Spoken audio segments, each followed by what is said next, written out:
ಈ ಮಾಹಿತಿ ಹಕ್ಕು ಅನ್ನೋಂಥದ್ದು ಕೆಲವೊಂದು ಜನರ ಒಂದು ದೊಡ್ಡ ಉದ್ಯೋಗ ಆಗಿಬಿಟ್ಟಿದೆ.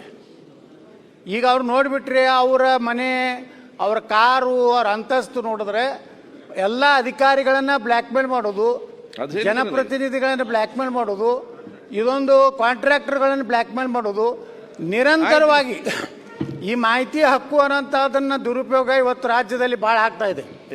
ಮಾನ್ಯ ಸಚಿವರು ಹೇಳಿದ್ರು, ನಾವು ಅಷ್ಟು ಡಿಸ್ಮಿಸ್ ಮಾಡಿದ್ವಿ, ಡಿಸ್ಮಿಸ್ ಮಾಡಿದ್ವಿ.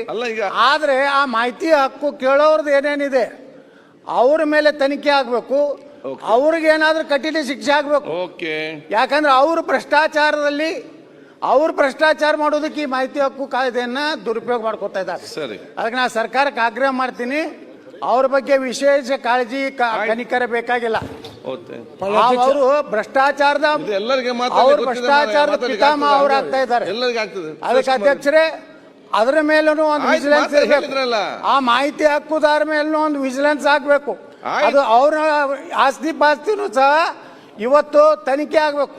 ಅಂದಾಗ ಅವ್ರು ನಿಜವಾಗಿ ಮಾಹಿತಿ ಹಕ್ಕುದಾರರು ಅಥವಾ ಸರ್ಕಾರವನ್ನ, ಅಧಿಕಾರಿಗಳನ್ನ, ರಾಜಕಾರಣಿಗಳನ್ನ ಬ್ಲ್ಯಾಕ್ ಮೇಲ್ ಮಾಡುವಂತ ಮಾಹಿತಿ ಹಕ್ಕುದಾರರು ಬಹಳ ಆಗಿದ್ದಾರೆ.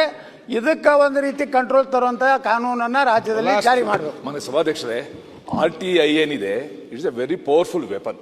ಬಹಳ ಒಂದು ಒಳ್ಳೆ ಇತ್ತು UPA ಸರ್ಕಾರ ಇದು ಒಂದು ಒಳ್ಳೆ ವೆಪನ್. ಸಜೆಷನ್ಸ್ ಆರ್ ಅನ್ಫಾರ್ಚುನೇಟ್ಲಿ ಮಾಹಿತಿ ಹಕ್ಕುದಾರರ ಕಾರ್ಗಳನ್ನ ನಾನು ನೋಡ್ತೀನಿ. ಮುಂದ್ಗಡೆ ಮಾಹಿತಿ ಹಕ್ಕುದಾರ ಅಸೋಸಿಯೇಷನ್ ಅಧ್ಯಕ್ಷ, ಮಾನವ ಹಕ್ಕುಗಳ ರಕ್ಷಣಾ ಸಂಸ್ಥೆಯ ಅಧ್ಯಕ್ಷ, ಇದು ಹಾಕೊಂಡು ಓಡಾಡೋದು ನೋಡ್ತಾ ಇದ್ದೀವಿ. ಮಾಹಿತಿ ಹಕ್ಕು ತಗೊಳ್ಳುವಾಗ ಅವನಿಗೂ ಏನಾದ್ರು ಒಂದು ಕಾರಣ ಇರಬೇಕು, ಬಲವಾದ ಕಾರಣ ಇರಬೇಕು. ಈ ರಸ್ತೆ ಸರಿ ಇಲ್ಲ, ಹಾಕ್ಲಿ. ಇಡೀ ಒಂದು ವಾರ್ಡಿನ, ಬಸವೇಶ್ವರರ ವಾರ್ಡಿನ ಯಾವ್ಯಾವ ಪ್ಲಾನ್ ಸ್ಯಾಂಕ್ಷನ್ ಆಗಿದೆ ಅಂತ ಕೇಳೋದು ಮಾಹಿತಿ ಹಕ್ಕು ಅಡಿ ಬರೋದಿಲ್ಲ. ಸೊ ಅದಕ್ಕೋಸ್ಕರ ತಾವು ಇದನ್ನು ಯೋಚನೆ ಮಾಡಿ, ಅವನ್ ಏನಾದರೂ ಒಂದು ಕಾರಣ ಇರಬೇಕು.